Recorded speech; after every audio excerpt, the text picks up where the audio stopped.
सिख इतिहास में गुरुद्वारों का बहुत ही महत्वपूर्ण स्थान है। श्री गुरु नानक देव जी और उनके साथी भाई मर्दाना जी की ऐतिहासिक याद से जुड़ा गुरुद्वारा श्री रीठा साहिब उत्तराखंड के समुद्री तल से 7000 फुट की ऊंचाई पर स्थित जिला चंपावत में मौजूद है। ये वो पवित्र स्थान है जहां गुरु नानक देव जी और उनके संगी भाई मर्दाना जी जगत को शांति पहुंचाते हुए जोगियों को योग के असली अर्थ समझाने के लिए आए थे। इस जगह पर उस समय गोरखनाथ का चेला ढेरनाथ रहा करता था। जब गुरु नानक देव जी ने ढेरनाथ से जिंदगी के असली उद्देश्य को लेकर चर्चा कर रहे थे तो उस समय एक बेमिसाल घटना घट गई। इस घटना से जहां कड़वे रीठों में मिठास भर गई, वहीं अहंकारी नाथों का अहंकार भी दूर हो गया। अहंकार के दूर होने के कारण ही नाथ जोगियों को श्री गुरु नानक देव की कमाई तथा शोहरत को धन्य कहना पड़ा था। कार्तिक की पूर्णमासी के दिन जब श्री गुरु नानक देव जी अपने साथी भाई मर्दाना जी के साथ इस स्थान पर आए तो उस समय रीठे के एक भरे हुए वृक्ष तले गोरखनाथ जोगी का चेला ढेरनाथ डेरा जमाए बैठा था। इस वृक्ष की दूसरी तरफ गुरु नानक देव जी और उनके साथी भाई मर्दाना जी ने भी आसन लगा लिया। जोगियों ने हैरान होकर गुरु नानक देव जी से यहाँ आने का कारण पूछा।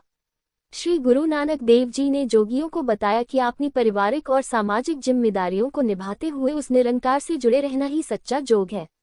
बाहरी दिखावे और पाखंडबाजी के साथ परमात्मा की खुशियां पा नहीं सकते। अभी विचार चर्चा चल ही रही थी कि भाई मर्दाना जी को भूख लग गई। जब भाई साहब ने गुरु नानक देव जी को कुछ खाने की इच्छा प्रकट की तो गुरु नानक देव जी कहने लगे, मर्दानिया, हम तो बाहर से आए हैं, प्रदेशी हैं तथा जोगियों के मेहमान हैं, तुम इन्हीं से कोई पदार्थ खाने के लिए मांग लो। गुरु नानक देव जी का हुक्म सुनकर भाई मर्दाना जी ने बड़ी निम्रता के साथ जोगियों से भोजन की मांग की तो अहंकार से भरे जोगियों ने कहा, तुम्हारा गुरु सर्वकला समर्थ है तो वह बिना कहीं जाए भोजन का प्रबंध क्यों नहीं कर देता। इस प्रकार हम भी उसकी शक्ति को देख लेंगे। जोगियों का कठोर व अहंकार से भरा व्यवहार देखकर श्री गुरु नानक देव जी ने रीठे के फलों की ओर इशारा करके भाई मर्दाना जी को कहा कि भाई मर्दाना जी, ये फल तोड़ के खा लो, करतार भली करेगा। गुरु नानक देव जी का वचन सुनकर भाई मर्दाना जी गहरी सोच में पड़ गए तथा कहने लगे, गुरु जी, मुझे क्यों मारना चाहते हो, मैं तो अभी जीना चाहता हूँ। ये रीठे तो जहर जैसे कड़वे हैं तथा लोगों के वस्त्र धोने के काम आते हैं।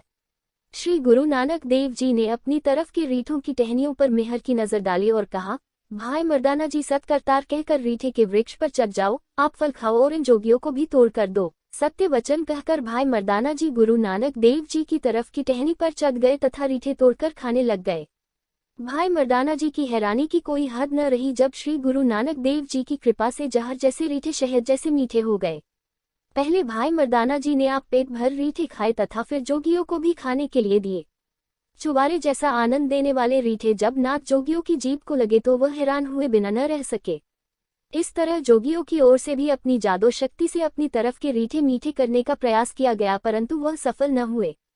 वृक्ष तो दुनिया में और भी बहुत सुंदर व कीमती है, परंतु जिस वृक्ष पर श्री गुरु नानक देव जी की कृपा दृष्टि हो गई उसका फल न सिर्फ मीठा ही हुआ बल्कि नानक नाम लेवा संगत के सत्कार का पात्र भी बन गया।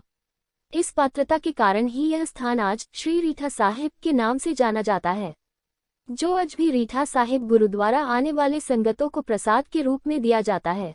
अगर आपको मेरी ये कहानी अच्छी लगी हो तो चैनल को सब्सक्राइब करें, लाइक और शेयर करें।